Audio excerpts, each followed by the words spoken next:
কে আসছেন? দরজা খোলা আছে, ভিতরে চলে আসেন। কিরে দোস্ত, তুই হঠাৎ? হয় দোস্ত, তোর সাথে আসছি কিছু কথা বলতে। কি কথা? বসো, কথা বলি।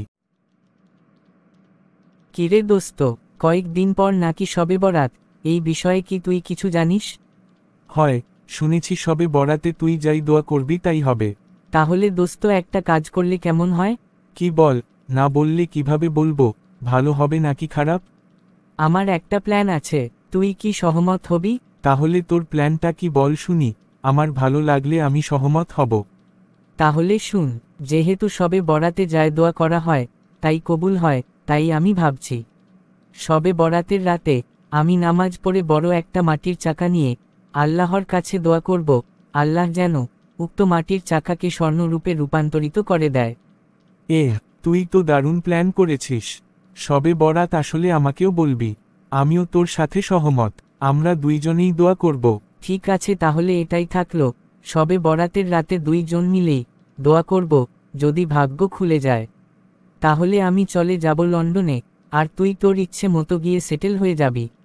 আজকে আসি তাহলে, শবে বরাত আসলে আমি তোকে ফোন দিব।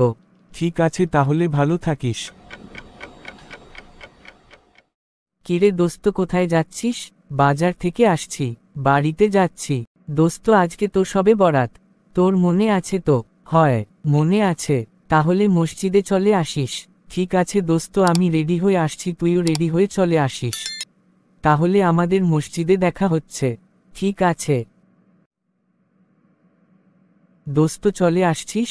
হয়, ওই দিকে দেখ, একটা মাটির চাকা আনছি, এইটা সামনে রেখে দোয়া করব আল্লাহ যেন এই মাটির চাকাকে স্বর্ণ বানিয়ে দেয়। চল মসজিদে ভিতর যাই। ঠিক আছে চল। দোস্ত, আমি দোয়া করব, তুই শুধু আমিন বলবি, ঠিক আছে?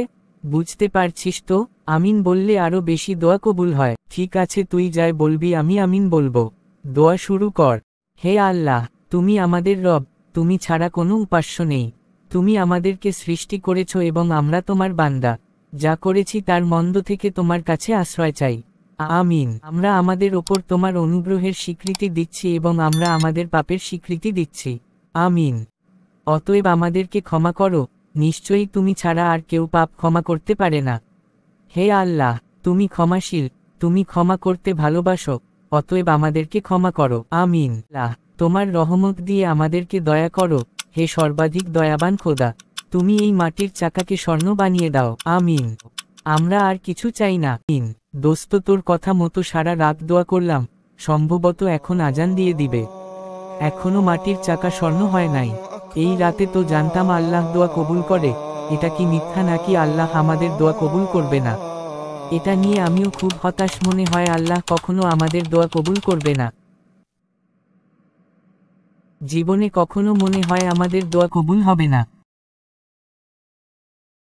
আমি এতক্ষণ তোমাদের আলোচনা পাশে দাঁড়িয়ে শুনছিলাম, তোমাদের দোয়া কবুল হবে না এটা বলে তোমরা ভেঙে পড়ছো কেন? আল্লাহ তায়ালা কুরআন মাজিদে ইরশাদ করেন, তোমরা কখনোই আমার থেকে নৈরাশ হইও না। এর মানে হলো তোমাদের দোয়া আল্লাহ অবশ্যই কবুল করেছে, তবে এর আগে তোমরা বলো তোমরা কি নিয়ে দোয়া করেছিলে? হুজুর, আমরা সারা রাত দোয়া করলাম, কবুল হয় নাই, এই মাটির চাকাকে স্বর্ণ বানিয়ে দেওয়ার জন্য। এজন্যই তালা কবুল করে নাই, কারণ আল্লাহ তায়ালা ভালো করেই জানেন, যদি তোমাদের দোয়া কবুল করে নেই তাহলে তোমরা উভয়ের মধ্যেই স্বর্ণ ভাগাভাগি নিয়ে ঝগড়া হতো। এতে করে তোমরা একজনকে আরেকজন হত্যা করতে, যে হত্যা হতো সে চলে যেত জাহান্নামে, আর যে হত্যা করত সে চলে যেত জেলখানায়। এভাবে তোমরা দুজনেই বন্ধুত্ব ভেঙ্গে আজীবনের জন্য কষ্টের মধ্যে পড়ে থাকতে। কিন্তু আল্লাহ তায়ালা দয়াবান, তিনি তোমাদের দোয়া কবুল করেছে, এজন্যই এটাকে স্বর্ণ বানিয়ে দেয় নাই। এতে করে আল্লাহ তায়ালার কাছে তোমরা শুকরিয়া আদায় করো। আল্লাহ তায়ালা তোমাদেরকে এই ফিতনা থেকে বাঁচিয়ে দিয়েছেন। হুজুর, এই বিষয়গুলো তো আমরা জানতাম না, আপনি বলার পর যা বুঝতে পারলাম, আমাদেরকে আল্লাহ বড় একটি ফিতনা থেকে বাঁচিয়েছেন।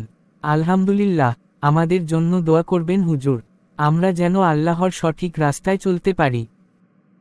প্রিয় দর্শক, এই রকম শিক্ষণীয় গল্পের ভিডিও অথবা আরও মজাদার ফানি ভিডিও পেতে আমাদের চ্যানেলটি সাবস্ক্রাইব করে সাথেই থাকুন। ধন্যবাদ।